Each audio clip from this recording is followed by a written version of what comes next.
Hi all. இன்றைக்கி டேஸ்டியான ஒரு கோபி பரோட்டா செய்ய பார்க்கலாம். ரொம்ப ஈஸி அண்ட் சிம்பிள் ரெசிபி தான். ஆனியன் கோபியை வந்து பிளான்ச் பண்ணிவிட்டு துருவி எடுத்துக்கணும். பச்சை மிளகா, இஞ்சி, கருவேப்பிலை, அவ்வளோதான். எண்ணெயை ஊற்றிட்டு ஆனியன் போட்டு சார்ட் அவுட் பண்ணிவிட்டு பச்சை மிளகா, இஞ்சி அதையும் சார்ட் அவுட் பண்ணிவிட்டு நல்லா வதங்கின அப்புறமா துருவி வச்சுருக்கிற காலிஃப்ளவர் அதை போட்டு பச்சை வாசனை இருக்குன்னு பிளான்ச் பண்ணி நம்ம துருவதுனால அந்தளவுக்கு சாஃப்டாக தான் இருக்கும்.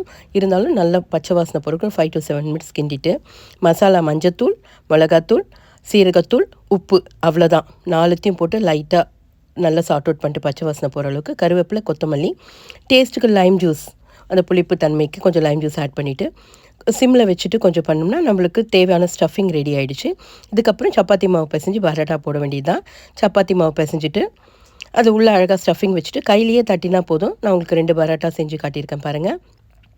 அந்த மாதிரி அழகாக திரட்டி விட்டுட்டு கல் வச்சுட்டு சூடான அப்புறம் 2 சைடும் சிம் ஃபயரில் வச்சு எடுக்கணும். நான் ஆயில் தான் போட்டிருக்கேன். நீங்கள் வேணால் பட்டர் யூஸ் பண்ணிக்கலாம். போட்டு 2 பக்கமும் ரொம்ப ஸ்லோ ஃபயரில் குக் பண்ணிங்கன்னு வச்சுக்கோங்க, சூப்பர் டேஸ்டி ஆலு பரோட்டா அழகாக ரெடி ஆகிடும். செகண்ட் பரோட்டாவும் போட்டு காட்டுறேன் பாருங்கள். எடுத்துகிட்டு நான் இதுக்கு வந்து எதுவும் தொட்டுக்க தேவையில்லை, வெறும் தயிர் பச்சடி இருந்தால் போதும். பட் நம்ம ஆஃப்டர்நூன் வந்து பாவக்காய் தொக்கு பண்ணியிருந்தேன், அதையும் வச்சேன். காய் வச்சுட்டு ஊறுகாய் வச்சுருந்தேன். Super awesome and very tasty aloo parotta. Try பண்ணுங்கள். தேங்க்ஸ் ஃபார் வாட்சிங்.